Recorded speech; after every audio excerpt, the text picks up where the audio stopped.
그 부모님들께 한번 여쭤볼게요. 집에 만일 좀 맛있는 음식을 했습니다. 아이들이 아직 들어가지 않았어요. 애가 한 셋 있다고 치고, 그러면 이 음식을 첫째에게만 먹이고 싶습니까? 아니면 다 먹이고 싶습니까? 그렇죠. 다 먹이고 싶죠. 보통 그렇습니다. 보통은 집에 좋은 음식이 있으면 애들 다 먹이고 싶다. 그게 이제 부모님 마음이죠. 예. 저도 이제 목사로서 성도님들께 그런 마음이에요. 우리가 교회에서 어떤 일을 한다 할 때도 다 같이 했으면 좋겠다. 그런 마음이에요. 물론 현실적으로는 다는 못하지만 그래도 함께 하면 좋겠다. 그런 생각으로 선교를 가더라도 가지 못해도 함께 할 수 있는 방법. 그래서 우리 미얀마 선교사님 모시고 새벽 예배, 수예배 드렸는데 선교에 관한 말씀 이렇게 좀 안 해주신 것 같아서 좀 아쉽긴 합니다만 그래도 함께 할 수 있는 그런 거. 또 우리가 성경 공부를 하는 것도 마찬가지예요. 모든 분들이 다 하는 건 아니지만 그래도 함께 할 수 있으면 좋겠다. 그런 마음이 듭니다. 지난주에 광고하기를 화요일, 목요일 기존에 우리 소그룹으로 모임하던 거를 성경 공부로 이렇게 공식으로 광고를 드렸었죠. 근데 제가 좀 조정을 해야 될 것 같습니다. 보통 이 화요일 같은 경우에는 제가 노회나 다른 일정들이 겹치는 부분이 많아서 이번 주도 저번 포천 공군 오발 사고에 교단교회가 있는데 좀 피해가 있어서 노회에서 방문하기로 했고 또 마지막 주에도 노회 모임이 있고 해서 화요일은 기존에 하던 대로 우리 소그룹으로 하시고 제가 있으면 제가 하고 제가 없더라도 소그룹 인도하시고 목요일은 본당에서 실시간 오픈할 테니까 그래서 화요일은 기존대로 소그룹으로 모이시고 목요일은 본당에서 실시간 오픈할 테니까 가급적이면 할 수만 있으면 함께 하면 좋겠다는 생각이 들고요. 그리고 이제 우리 광고 나간 대로 성경 퀴즈 관련해서 이렇게 얘기 나왔는데 이것도 마찬가지예요.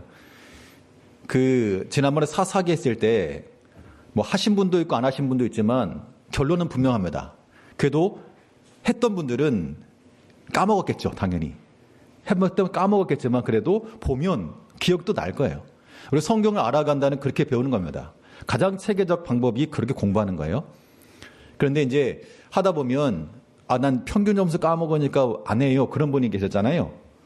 이번에는 그런 우려를 불식시키기 위해서 좀 룰을 바꿔가지고 아무튼 참여한 사람의 30위 안에 들어야지만 평균으로 들어가니까 어차피 30위 바뀌면 평균 안 들어가니까 걱정하지 마시고 평균 점수 안 깎아먹으니까 걱정하지 마시고 대신 제가 제안할 게 뭐냐면 교인 수 대비 퍼센트 내가지고 많이 참여한 팀에 어드밴티지 줘라. 제가 그걸 조금 얘기할 거니까 아무튼 평균 깎아먹을까 걱정하지 마시고 함께 참여하는 쪽으로 힘을 써주시면 감사하겠습니다. 또 이거 동기부여가 필요하니까 이번에 상품이 올라왔는데 한번 띄워봐 주세요. 또 봐야지 또 하죠. 봐야지. 단체전 1등 저거 스피커 베링고 MPA 100입니까 이거? 아무튼 저거 무선 스피커 선교 갈 때 필요할 것 같은데 뭐 1등 할 수밖에 없네. 해야 되겠습니다. 아무튼 2등은 컴퓨터 3등은 무선 헤드셋 마이크. 저것도 필요한데 이거. 라벨 4등 라벨 프린터. 드릴 조금 패스. 그래서 5등 하지 말고 A3 코팅 이것도 조금 아쉬운 대로. 커피 믹스 땡. 그래서 아무튼 5등하고 7등만 하지 마시고 나머지는 해도 좋을 것 같습니다. 이게 단체전이고요. 또 개인전이. 우리 정수성 권사님 집에 밥솥 버리십시오. 새 걸로 하나다. 정수성 권사님 밥솥 버리시고 그래요. 커피 머신, 태블릿 PC, 골전도 이어폰. 아무튼 이렇게 준다니까 평균 깎아먹을 걱정도 없고 아무튼 밥솥도 얻을 수가 있고. 이제 내려주세요. 자, 이건데 원래는 한 2달 전에 이렇게 공지한다고 그랬었는데 한 4달 전에 미리 공지했더라고요. 그래서 제 생각에는 어차피 이것도 하나의 기회라. 그래서 우리가 성경을 공부하는 건데 이번 참에 이 민수기 성경 말씀을 좀 차례대로 살피면서 공부하는 것도 유익하겠다는 생각이 들었습니다. 다른 의미가 아니고 이렇게 하나 기회 있을 때 함께 한다라는 생각을 가지시고 힘써 행하시고 또 아무튼 다음 주에 이렇게 할 사람들 의향들 물어보면 우리 이제 꾸물거릴 시간 없습니다. 15주 남았기 때문에 일주일에 한 3장씩은 봐야 됩니다. 일주일에 3장씩. 그리고 인터넷상에 이런 돌아다니게 문제가 많이 있어가지고 제가 전도 회장님들 단톡방에 그 파일 하나 올려드릴 테니까 예제 문제가 있어요. 다른 분들 개인적으로 찾으시든지 한번 참고하시면서 보면 좋을 것 같습니다. 민수기의 특징. 자, 민수기라고 하는 이름은 수를 셌다 그 얘기입니다. 숫자를 셌다. 넘버스예요. 넘버스. 그래서 숫자를 셌는데 2번의 인구조사를 합니다. 자, 어디서 인구조사를 했는가 하면 출애굽. 애굽에서 나와서 시내산 앞에서, 즉 애굽을 나온 사람들의 총수. 여기서 말하는 총수는 남녀를 다 가리킨 게 아니고 장정들이죠. 자, 그래서 시내산에서 먼저 숫자를 세고요. 그리고 그들의 불순종으로 바로 가나안 땅에 들어가지 못하고 40년을 지나죠. 그리고 이제 마지막 요단을 건너 가나안 들어가기 직전 이 모압 땅에서 또 한 번의 인구조사를 합니다. 이것이 이 민수기에 나오는 큰 특징이에요. 숫자를 셌다. 그래서 민수기다라고 하는 것이고, 자, 주제는 뭐냐? 중심 주제는 뭐냐? 그게 광야 생활인데, 자, 하나님께서 이 불신앙, 불순종 이런 이스라엘 백성들을 40년간 광야 훈련을 통해 약속의 땅으로 들여보내시는 이 광야 훈련의 과정으로서 훈련의 과정을 이 민수기에서 보여주고 있습니다. 또 하나님 약속의 땅에 들어간다라고 하는 것은 무엇을 통해서 가능하냐? 오직 믿음과 순종을 통해서만 들어간다는 것인데, 자, 첫 번째 인구조사를 합니다. 어디서 했다 그랬죠? 시내산 앞에서. 그리고 두 번째 조사를 합니다. 모압 평지에서. 첫 번째 조사 약 60만 명, 두 번째에서 약 60만 명입니다. 그 사람은 그 사람인가? 그게 아니고요. 자, 두 번째 조사했을 때는 1차 조사했을 때 사람들은 다 죽고 다 멸절되고 딱 두 사람만 가나안에 입성하게 됩니다. 누구죠? 네, 맞습니다. 여호수아 갈렙이죠. 그러면 여호수아 갈렙만 그 60만에 포함돼서 들어갔다라고 하는 것은 결국 그 땅은, 하나님의 약속의 땅은 오직 믿음과 순종을 통해서만 얻고, 사람의 생각으로 우리 자식들 어떻게 저기 들어가나 걱정하던 사람들은 광야에서 멸절되었다라고 하는 것이 하나의 교훈으로 남습니다. 자, 민수기 전체는 총 36장까지 있죠. 그래서 그 창세기는 몇 장까지 있다 그랬죠? 창세기는 50장. 예. 창호지죠, 창호지. 창세기는 50장까지 있지요. 창호지 50장. 출애굽기는 출사표 40장. 출애굽기는 40장까지 펴져요. 출사표. 예. 그리고 그다음에 레위기 민수기는 그다음에 다 이제 숫자가 9로 끝나는데, 레위기는 27장 2 더하기 7은 9. 민수기는 36장 3 더하기 9. 예, 그냥 만들어내는 겁니다. 자, 이때 36장까지 전체 내용인데 그 구조를 보게 되면 FBI 이렇게 써놨는데요. 그러니까 이게 이제 시내산 앞에서니까 시내산을 떠나기 전, 자, 출애굽에서부터 시내산까지가 한 텀, 1장에 10장까지고요. 그 다음에 시내산에서부터 모압까지, 거기가 이제 두 번째 부분, 광야를 지나, 그런 뜻입니다. 그리고 마지막은 모압 평지에서 모세의 마지막 권면과 당부죠. 그래서 이 모압까지 이르는 과정 가운데 구 세대들은 이제 지나가고, 모압 평지에서 새로운 시대가 준비되어서 여호수아를 필두로 해서 들어가게 되었다.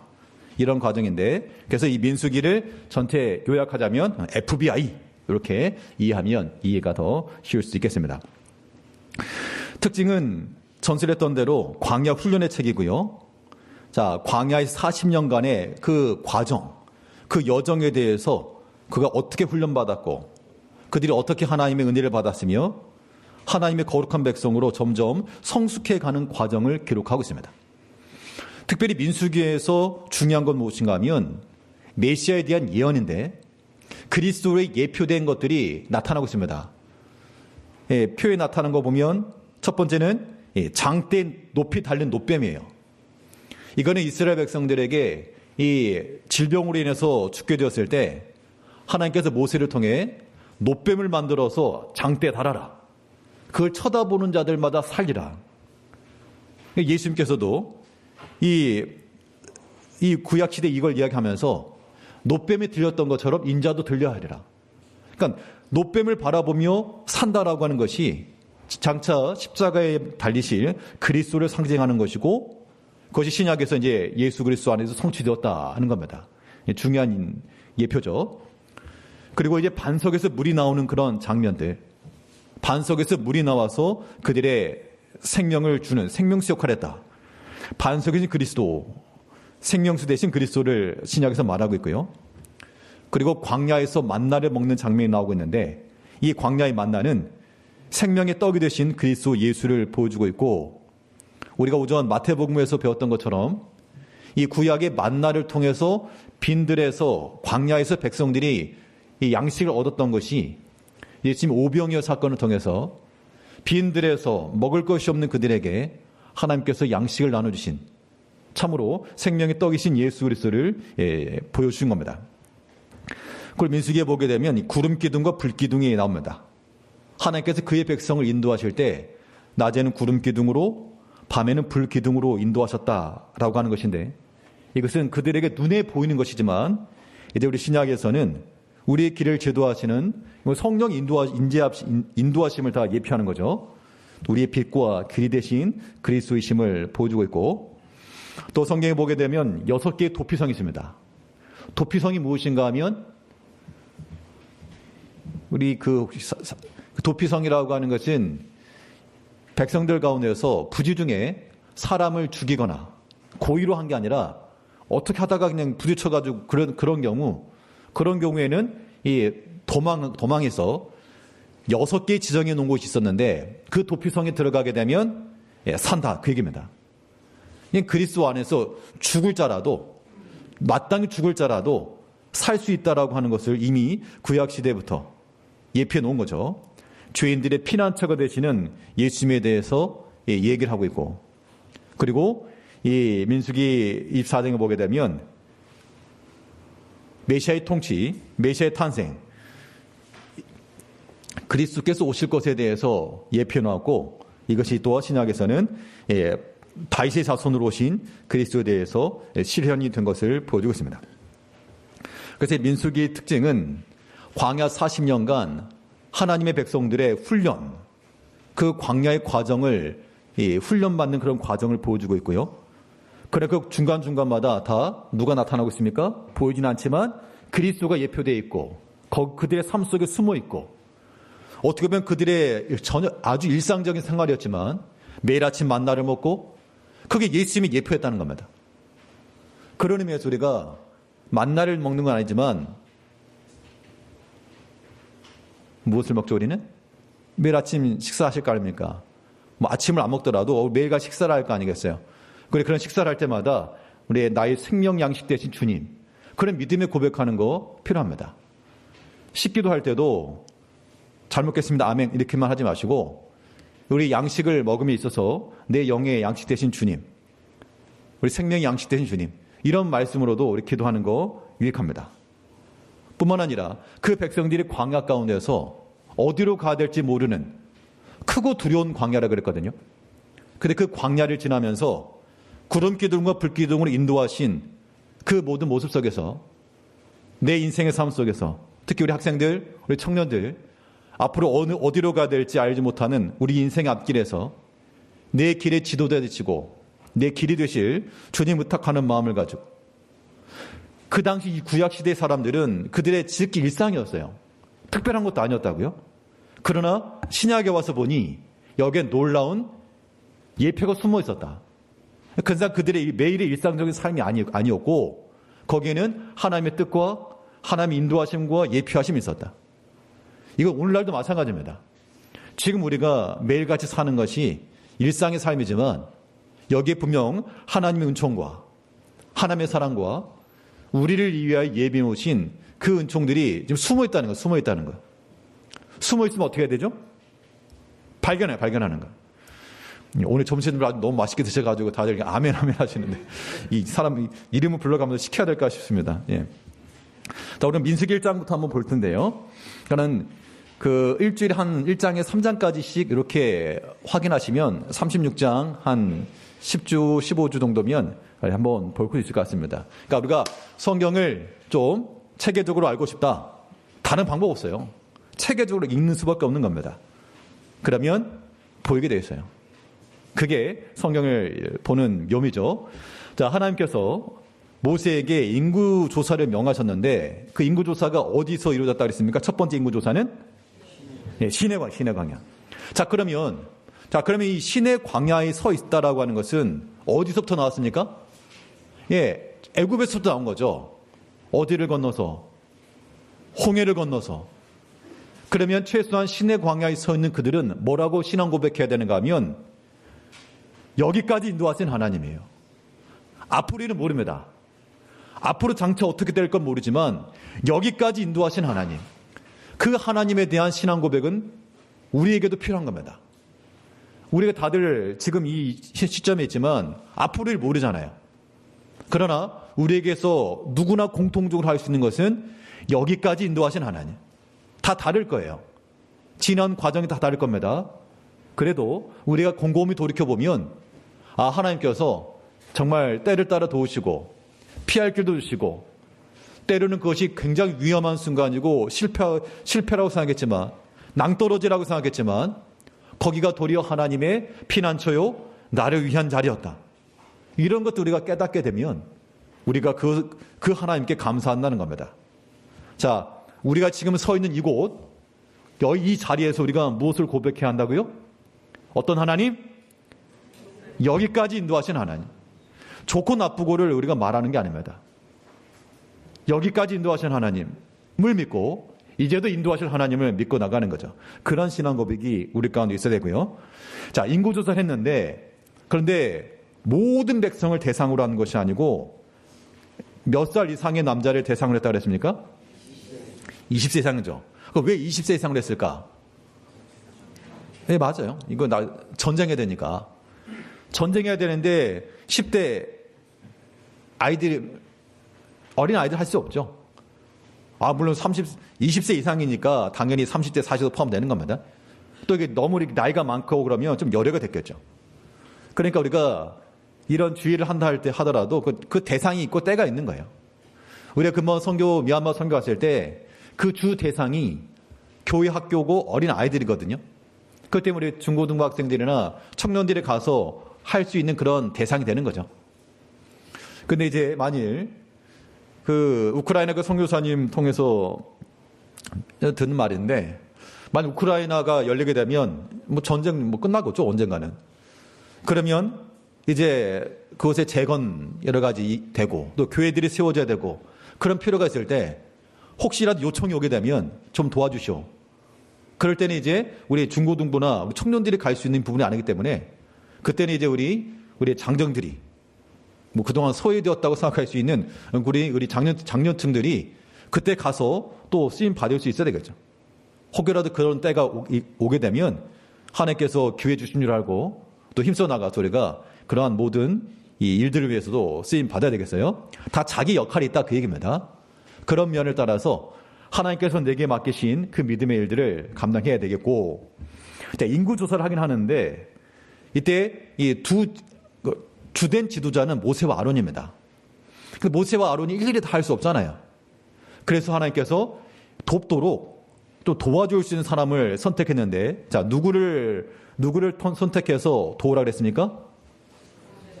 예, 지파의 우두머리 그랬는데 족장이죠. 그 가장 높은 사람, 연장자가 될 수도 있겠고, 그 안에서 또 선택된 한 사람이겠죠. 그러면 이스라엘 지파들 가운데서 어떤 한 족장이 우리는 싫은데 약간의 그런 껄끄러운 모습을 가지고 협조하지 않았다 그러면 이런 조사하는 이 일들이 많이 회방을 받았을 겁니다. 자, 이런 측면에서요. 우리가 특별히 민수기에서 나오는 바는 이 이스라엘을 하나의 군대처럼 여겼습니다. 그래서 동서남북 사방으로 이제 군기가 있고요. 그 군기 곁에 이렇게 진을 치고 나갔는데 어떻게 보면 하나의 군대 조직이죠.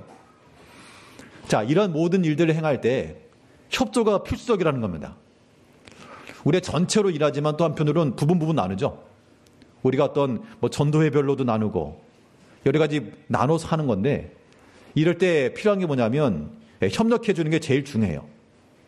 특별히 각 전도회 회장님들이나 어떤 그런 위치에 있게 되면 당연히 전체 가운데서 합칠 수 있도록 그런 책임감을 가지고 맡은 역할들을 좀 감당해 줘야 됩니다. 때로는 동료도 해주고, 오해가 있으면 또 중간에서 불식도 시켜주고, 괜히 막 오른쪽 왼쪽 다니면서 찌르는 게 아니고 오해를 서로 풀어주고 협력하고 함께 할 수 있는 그런 길을 열어주는 그런 역할들이 필요합니다. 자, 인구 조사를 했는데, 자, 가장 많은 인구를 기록한 지파는 어디였습니까? 예, 유다 지파. 그러니까 유다 지파는 이스라엘 다른 형제들보다 숫자도 가장 많았고, 우리가 사사기에서 본 것처럼 누가 먼저 올라갈까요 했을 때 유다가 먼저 올라가라. 그런데 실제로 야곱의 12아들 가운데서 그 혈통적 장남은 누구였습니까? 예, 실질적으로는 혈통적으로는 루벤이 장자였는데 실질적인 그러한 리더 역할을 했던 지파가 유다 지파였습니다. 그러니까 12명의 아들들이 있어도 믿음이 똑같이 12분의 1이 아니라 그런 얘기죠. 누군가는 먼저 치고 나가는, 선두에 서서 조금은 어려운 길을 돌파해 나가는, 그래서 좀 길을 만들어주는 그런 역할을 감당하는 그런 지파가 필요했는데 그게 유다 지파죠. 우리가 신앙인들로 살면서 그런 모습도 필요합니다. 아, 나는 그냥 다른 사람 하면 조용히 따라가야지. 물론 뒤에서 받쳐주는 것도 필요하지만 앞서 나가는 사람이 좀 있어줘야 돼요. 그 줄다리기 할 때 보면 사실 요즘은 우리가 체육대회를 해도 다들 이제 아이고 허리야 그래가지고 줄다리기 안 하지만 우리 코로나 전만 해도 줄다리기 했잖아요. 줄다리기 하려면 누가 앞에 서야 됩니까? 좀 피지컬 있는 사람이 앞에 서야 돼요, 무조건. 물론 뒤에서 잡아줘야 되지만 우리가 믿음의 일, 주일 할 때도 마찬가지입니다. 조금은 수고스럽더라도 한 몫을 더 할지라도 앞장서서 나가주는 사람들이 필요해요. 그런데 우리 경험상 앞에서 일하면 우리가 무슨 말을 듣죠? 1번 좋은 말, 2번 안 좋은 말. 예, 안 좋은 말들 많이 들어보셨나 봐요. 예, 앞서서 일하게 되면 물론 잘한다라고 하는 사람도 있지만 또 그렇지 않게 표현하시는 분도 분명히 있어요. 그러니까 이제 우리가 그런 거죠. 어느 교회는 다 마찬가지입니다. 일해도 욕먹고 안 해도 욕먹을 거 제가 차라리 안 하고 욕먹는다. 이런 게 많거든요. 그런데 그거는 이제 사람의 생각인 거고, 하나님께서 유다 지파에게는 너는 앞서 나가라. 너는 앞에서 나가는 것이 위험성이 크고 또 어려움도 많고, 또 다른 지파들이 보면 그래 너만 잘나냐 혹시라도 그렇게 말하는 사람이 있을지는 모르나, 그러나 앞서 나가야 될 사람들이 필요하다. 우리가 교회 내에서도요, 그 누구든 상관없습니다. 그럼 나이 문제도 아니고요. 우리 유초등부 아이들이나 중고등부 아이들 중에서라도 앞서 나가는 자가 될 수 있어요. 누가요? 믿음 있고, 하나님 믿는 믿음 있고, 기도하고 묵상하고 그런 사람들이 앞서 나가는 겁니다. 그런 마음을 가지고 그냥 난 뒤에 서야지, 아무튼 그런 마음은 안 좋은 마음. 하나님께서 우리에게 맡기신 대로 힘써 유다 지파에게 주신 그런 사명들이 있으니까 그 지파의 역할을 잘 감당해 돼 있고요. 자, 근데 인구조사에서 제외된 지파가 하나 있었습니다. 그 지파는 어디 지파입니까? 예, 레위 지파죠. 왜 제외했습니까? 예, 그렇죠. 레위 지파는 제사장 지파였어요. 그러니까 그 레위 지파가 그럼 좋을까요, 안 좋을까요? 만약에 지금 이제 성도님들이 12지파 가운데 하나 속했다고 쳐봅시다. 아무튼 다 지파가 있어요. 여기 루벤 지파도 있고 유다 지파도 있고 아무튼 레위 지파도 있어요. 다른 지파들은 다 이렇게 땅을 분배받았는데 레위 지파만 뽕 빠졌다고요. 안 줬다고요. 그 제사장, 너희들이 이제 제사장이야? 그러면서 땅을 안 줬다고요. 그러면 좋겠어요? 안 좋겠어요? 아무래도 하나님께 배분해 주신 거니까 따르는 건데, 그러니까 이 레위 지파들이 사는 길은 뭡니까? 레위 지파들은 뭐 먹고 살아요? 땅도 없는데, 경작할 경지도 없는데. 형제들이, 다른 지파들이 하나 앞에 제사하기 위해서 제물을 끌고 와야지만 그들이 살았습니다. 즉 이스라엘의 영적 번성함은 레위 가문이 사는 길이었고, 영적 침체는 레위 지파가 망하는 길이었습니다. 사사기에 보면 나오잖아요. 사람 백성들이 더 이상 하나님을 찾지도 않고 예배하지도 않고 제사하지도 않고, 그러니까 먹고 살 게 없어가지고 레위 지파 사람들이 다 떠나버렸어요. 하나님께서 각 지파마다 섞여 들어가 살겠는데, 특별히 도피성을 위주로 살겠는데, 아니 먹고 살아야 되겠다고 다 떠나버린 겁니다. 그러니 제사장이 없으니까 그냥 사설 제사장 고용하는 거예요. 그렇게 영적으로 타락하고 말았는데, 레위 지파, 근데 이게 이제 레위 지파가 뭐 구약 시대 레위 지파지만 제사장이지만 이게 오늘날 뭐 목사와 동일시할 수는 없습니다. 우리 모든 성도들이 다 왕 같은 제사장이라고 했으니까 우리가 다 하나 앞에 나아갈 수 있는 그런 제사장들이에요. 물론 교회를 함에 있어서 조금은 구별된 면이 하지만 레위 지파라고 하는 것은 그 사람들에게 맡긴 몫이 있다는 겁니다. 다른 사람과 비교할 게 아니고 내게 맡기신 몫이 있다. 우리가 그걸 항상 생각하면서 유다 지파는 앞서 나가 생할 일이 있고요. 또 중간에 서서 해야 될 몫이 있고요. 또 레위 지파는 그가 다른 형제들처럼 분배받지 못했으나 그러나 주 앞에서 더 수고해야 될 몫이 있었다. 내게 주신 몫을 항상 생각해야 되겠습니다. 자, 그러면 인구조사할 때 그 대상 20세 이상이라고 그랬죠? 자, 20세 이상인데 그 사람들은 뭘 할 사람들이었습니까? 예, 싸움에 나갈 만한 자들. 이것도 이제, 그러니까 일할 때가 있다 그런 얘기죠. 일할 때가 있다는 겁니다. 자, 때라고 하는 게 분명히 있습니다. 지금이야 우리가 젊고 힘있고 그럴 때는 이래서 못해요, 저래서 못해요 하지만, 그러나 그 때라고 하는 것이 지나고 나게 되면 이제 기회가 상실되니까 우리가 무슨 전도하는 것도 선교하는 것도 마음은 원이지만 연세 드시고 이렇게 기력이 수하면 같이 동참하기 어렵잖아요. 이런 거 물론 젊으셨을 때 이미 충성 많이 하시고 봉사하셨으니까 지금은 이제 그만큼 못하시더라도 다 때가 있다라고 하는 걸 항상 생각하면서 우리에게 믿음의 기회를 주었을 때 아무튼 변명과 핑계는 하지 마시고, 제일 안 좋은 거예요. 제일 안 좋은 거. 뭐 때문에. 변명과 핑계라고 하는 것은 우리가 앞세울 게 아니라 우리는 비록 그러할지라도 그게 신앙이잖아요. 그 다니엘과 친구들이 뭐라 그랬습니까? 그리 아니하실지라도. 우리 같으면 뭐라 하겠죠? 온갖 핑계 다 대실 겁니다. 아, 이거 뭐 꼭 그렇게 해야만 믿는 거냐? 뭐 내가 고개 한번 숙이는 게 뭐가 어렵냐 이거. 그냥 땅바닥에 뭐 물건 줍는 것처럼 하면서 숙여라. 여러 가지 말이 많았겠으나, 그러나 우리는 그리 아니하실지라도 형편과 상황에 핑계하지 않고 우리가 주를 섬겨야 되겠고요. 근데 인구조사 중에서 가장 적은 지파가 있었습니다. 그 지파는, 예, 여기 제가 일부러 구조를 안 적어놨었는데 이건 숙제로 원래 내드리려고 했는데, 그 숙제로 내드려도 지난주 제가 숙제 내드리는 거 혹시 기억나십니까? 예, 뭐 하나 사진 찍어서 보내라 그랬는데 보내드리면 제가 이게 뭐 쿠폰 팍팍 써드린다고. 그러면 제가 뭐라고 말씀드렸죠? 이렇게 말해도 걱정이 되지 않은 이유는 어차피 보내는 사람이 없으니까. 예. 딱 세 사람은 세 사람. 세 사람 정도면 뭐 그 정도는 할 수 있죠. 예. 세 사람에 보냈습니다. 그 중에 한 분은 공부한 그 흔적을 남겨가지고 보내셨어요. 복 받을지어다. 그러니까 앞으로 이제 그 매주 3장씩 아무튼 공부한 흔적 남겨가지고 저한테 보내주세요. 이번 주는 1장에서 3장까지 아무튼 그 흔적 잘 보내주시면 어차피 이렇게 말하면 또 많이 보낼 수 있으니까 모르는데 아무튼 그럴 때는 선착순으로. 예, 문하세 가장 적은 지파였고요. 자, 근데 레위 지파는 특별히 성막 기구에 대해서 어떤 임무를 맡았습니까? 성막에 대해서 관리하는 것과 운반하는 책임을 맡았어요.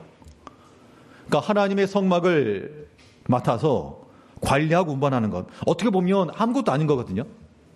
다른 형제들이 봤을 때는 그것도 일이냐? 우리 나가서 양도 쳐야 되고 소도 쳐야 되고 농사도 져야 되고 힘들어 죽겠는데 너희들은 그것만 그냥 들고 다니면 땡이네? 그런 생각을 했다는 겁니다. 그런데 또 그렇지가 않아요. 하나님께서 다른 형제들에게는 그들의 경작할 수 있는 곳을 주시고 양과 소를 주시고 또 소출을 주시고, 그걸 레위 사람들은 이 주의 일에 봉사하면서 하나 앞에 가지고 나오는 것으로 생활했기 때문에 그런 것에 대해서 우리가 다 주의 일에 협력하는 마음을 가져야 됩니다. 그러니까 이런 것들도 다 이게 주의 일에 함께 한다는 마음을 가지고 그런 마음을 해야지. 다른 형제들은 레위에 대해서 우리가 주는 걸로 먹고 사는 주제에 이렇게 말하면 그것도 악한 거예요. 왜냐하면 물론 형식적으로 볼 때는 그게 맞지만 하나님께서 세워놓으신 거니까. 또 한편으로 레위 사람들은 아무튼 인간적 방법을 써가지고 더 많이 받으려 한다거나 그런 것들도 합당하진 않겠죠. 하나님께서 우리에게 세우신 자리, 보이는 곳에서나 보이지 않는 곳에서나 하나님께서 우리에게 맡기신 사명을 다해야 돼요. 오늘 본문 53절을 보면 오늘 읽었던 이 1장 53절 말씀에서 그러니까 하반절이에요. 자, 53절 같이 한번 읽어보시죠. 53절 시작. 레위인은 증거의 성막 사방에 진을 쳐서 이스라엘 자손의 회중에게 진노가 임하지 않게 할 것이라. 레위인은 증거의 성막에 대한 책임을 지킬 것이니라 하셨음이니라. 그 책임이 뭐냐 하면 그 책임이라고 하는 게 50절에 보면 증거의 성막과 기구와 부속품을 관리하는 것과 또 모든 기구를 운반하는 것. 그러니까 이 모든 것이 손상되지 않게 잘 지키는 것이 레위 사람들에게 주어진 책무였다는 겁니다. 이제 우리가 하나님께서 우리에게 맡기신 것, 이 믿음의 일들을 잘 감당해야 되겠고요. 만약 성막을 걷고 세울 때 외인이 오면 외인이 가까이 오면 어떻게 하라고 했습니까? 죽여라. 그러니까 하나님 섬기는 이 일에 있어서는 사람의 생각으로 가볍게 하지 말고 두려운 마음을 가지고 하나님을 경외하는 마음을 가지고 임해야 될 것을 말하고 있습니다. 경홀히 여기는 레위 사람들도 하나 앞에 죄요. 또 경히 여기는 마음으로 함부로 다가가는 사람들도 죄라는 겁니다. 이러한 모든 하나님이 주신 그 책임을, 경계를 잘 지켜야 되겠고, 결국 1장에서 인구수를 셌을 때 총 몇 명이었습니까? 60만 3,550명이었다라고 하는 게 46절에 나오죠. 60만 3,550명이었더라. 최소한 민수기에서 숫자가 두 개 나오는데 인구 숫자죠. 첫 번째 숫자와 두 번째 숫자. 이걸 이제 유의미하니까 숫자가 좀 복잡하지만 그냥 냉장고 말고 뭘 사야지 60만 원어치가 될까요? 아무튼 뭐 하나 샀는데 60만 3,550원이라. 또 돈 생각하면 더 금방 기억나니까. 그래서 첫 번째 인구조사는 60만 3,550명. 약 60만 명인데 2차 조사 때도 약 60만 명. 하나님께서 덜하지도 않고 모자리지도 않고 과하지도 않고 그대로 지켜주심을 보여주고 있죠. 그 또한 은혜라고 하는 겁니다. 우리가 민수기 성경을 읽으면 하나님께서 어떻게 인도해 가시는지 스토리가 있기 때문에요. 물론 1장 이 부분은 뭐 사람 이름 나오고 그러면 조금 지루할 수 있지만 이제 뒤에 가게 되면 이 스토리상이 나오기 때문에 성경 지식으로나 배경으로나 뭐 재미가 있으니까요. 즐거운 마음을 가지고 성경을 읽으시고 이번 주 숙제는 1장에서 3장까지 읽고 공부한 흔적을 남겨서 저한테 보내주시는 겁니다. 그러면 선착순으로 우리 하나님의 말씀에 대해서 책임을 다하는 우리가 되어야 되겠어요. 기도합시다. 우리를 변함없이 사랑하신 아버지 하나님,